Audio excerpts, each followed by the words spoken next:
Hello guys, welcome back to this channel. तो आज मैं एक्सप्लेन करने वाली हूँ ताली सीरीज के एपिसोड 3 को। मैंने इसके बाकी 2 एपिसोड ऑलरेडी एक्सप्लेन कर दिए हैं, तो वो आपको मेरे डिस्क्रिप्शन बॉक्स में मिल जाएंगे। तो चलिए एक्सप्लेनेशन को स्टार्ट करते हैं। इस एपिसोड के स्टार्टिंग में हमें दिखाया जाता है कि जो गौरी है वो अमांडा के साथ बैठी होती है और वो उसको अपनी फैमिली के बारे में बता रही होती है कि पहले उसकी परिवार था लेकिन आज वो बिल्कुल अकेली है। वो कहती है कि लोग उसको लाइक तो करते हैं लेकिन बस इंस्टाग्राम और फेसबुक पर, रियलिटी में नहीं। और इसके बाद हमें वापस से फ्लैशबैक का सीन दिखाया जाता है। जो गणेश है वो वापस से मुंबई आ जाता है और वो कहता है कि अपनी दीदी की वजह से उसने मुंबई को ही अपना घर मान लिया था। और वो कहता है कि देखते देखते 7 साल कैसे बीत गए मुझे पता ही नहीं चला और मैं बड़ा हो गया और मेरे साथ साथ मेरा जुनून भी बढ़ गया। तब अमांडा उससे कहती है कि वो इतनी होपफुल हमेशा कैसे रहती है। तब गौरी उसको बताती है कि खुशी और आशा की वजह से वो हमेशा खुश रहती है। और वो यहाँ पर नवीन के बारे में बता रही होती है कि उसने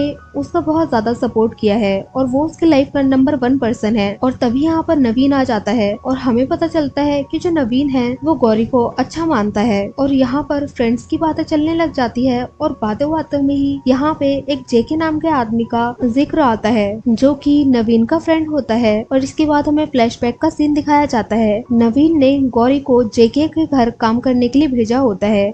अब जेके उससे कहता है कि कपड़े चेंज करके यहाँ पर अपने रूम में चले जाओ। और वो उससे कहता है कि मुझसे बिना पूछे मेरी मूर्तियों को हाथ मत लगाना। अब जब गौरी अपने रूम में जाकर कपड़े चेंज करके सो रही होती है तभी जो जेके होता है वो उसके पीछे से आके उसको टच करने लग जाता है। अब गौरी ये देखकर डर जाती है और वो जेके के ऊपर मूर्ति से हमला करने लग जाती है। तब जेके उससे कहता है कि तुमने मुझसे बिना पूछे मेरी मूर्ति को हाथ कैसे लगाया। तो गौरी उससे कहती है कि तूने मुझे हाथ कैसे लगाया। और गौरी यहाँ से भागने में कामयाब हो जाती है। और इसके बाद हमें प्रेजेंट डे का सीन दिखाया जाता है और गौरी कह रही होती है कि उसकी कोई भी फैमिली नहीं है। तब नवीन उससे कहता है कि उसकी एक फैमिली है जो कि यहाँ पर आ जाएगी, लेकिन गौरी कह रही होती है कि वो अभी तक नहीं आए हैं।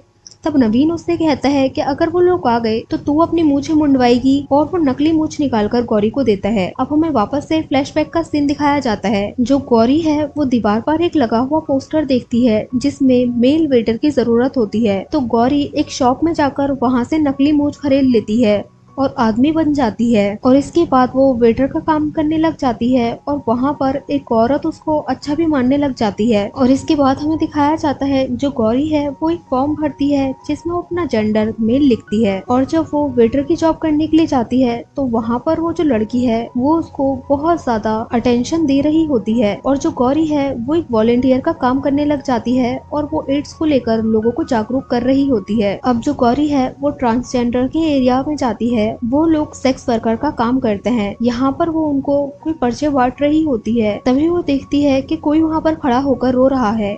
अब वो उससे उसकी प्रॉब्लम पूछती है तो वो बताता है कि यहाँ पर एक बूढ़ा आदमी आया था जिसकी डेथ हो गई है। वो कहती है कि अगर वो पुलिस स्टेशन में जाएगी तो बहुत ज्यादा प्रॉब्लम होगी। तब यहाँ पर एक नरगिस नाम की ट्रांसजेंडर आती है जो कि उनको आइडिया देती है कि हम उसको हमारे जैसा बनाकर दफना देते हैं, क्योंकि हमारा तो कोई डेथ सर्टिफिकेट ही नहीं बनता है तो इसलिए किसी को पता भी नहीं चलेगा। लेकिन जब गौरी नरगिस को देखती है तो उसको नरगिस बहुत ही ज्यादा पसंद आती है और उसने नरगिस की जैसा पहले कोई भी नहीं देखा था। तभी हमें दिखाया जाता है कि नरगिस भी गौरी को काफी ज्यादा भाव दे रही होती है। इसके बाद हमें दिखाया जाता है कि जितने भी ट्रांसजेंडर होते हैं वो सभी लोग एक जगह पर आते हैं। और यहाँ पर जो नरगिस होती है वो एक औरत के कपड़ों पर पान थूक देती है। यहाँ पर कोई इवेंट होता है और यहाँ पर हमें दिखाया जाता है कि जितने भी ट्रांसजेंडर होते हैं वो बहुत ही अजीब बिहेव कर रहे होते हैं। वो खाना चुरा रहे होते हैं और वो टॉयलेट्स को भी गंदे तरीके से यूज कर रहे होते हैं। यहाँ पर हमें नवीन को दिखाया जाता है जिसने की ट्रांसजेंडर्स और नॉर्मल पीपल्स के बीच फ्रेंडशिप कराने के लिए एक इवेंट ऑर्गेनाइज किया होता है। यहाँ पर वो गणेश को कुछ बातें बोलने के लिए आगे बुलाता है, लेकिन तभी एक औरत खड़े होकर बोलती है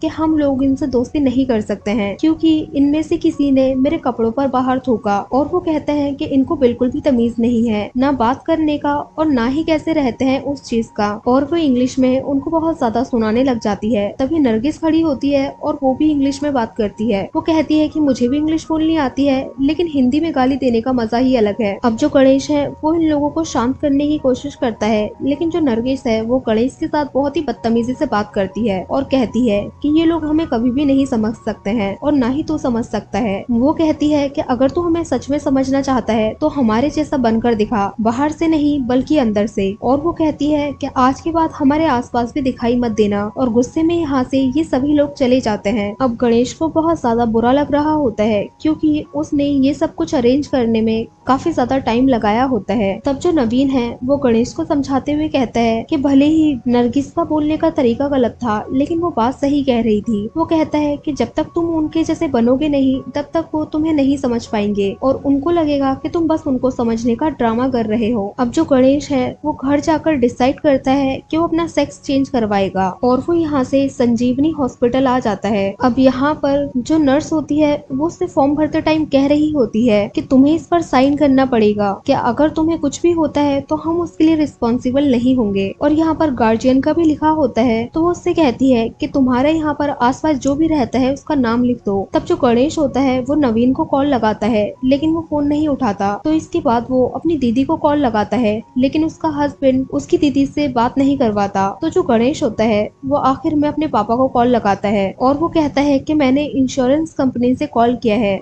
और वो कह रहा होता है कि अगर हमारी वजह से आपको कोई भी परेशानी झेलनी पड़ी है तो उसके लिए मुझे माफ कर दीजिए। गणेश के फादर को कुछ भी समझ नहीं आता और वो गुस्से में फोन कट कर देते हैं। और गणेश जब फॉर्म भर रहा होता है तो वो गार्जियन में साईं बाबा का नाम लिखता है, और इसके बाद हमें गणेश के ऑपरेशन का सीन दिखाया जाता है। यहाँ पर जब गणेश को बेहोश किया जाता है तो वो उन सभी लोगों को याद कर रहा होता है, जैसे कि अपनी बहन को, अपने पापा को और उस ट्रांसजेंडर को जिसने कि उसको अपने जैसा बनने के लिए मना किया होता है, और आखिर में अपनी आई को। और इसके बाद वो बेहोश हो जाता है और यहीं पर ये एपिसोड एंड हो जाता है। सो गाइस, हमें कमेंट करके जरूर बताना कि आपको ये एपिसोड कैसा लगा। अगर अच्छा लगा हो तो लाइक करें, शेयर करें और कमेंट करें, और सब्सक्राइब करें इस चैनल को ऐसी ही मजेदार वीडियोस को देखने के लिए। और हाँ, बेल आइकन को दबाना ना भूलें। Thank you for watching guys.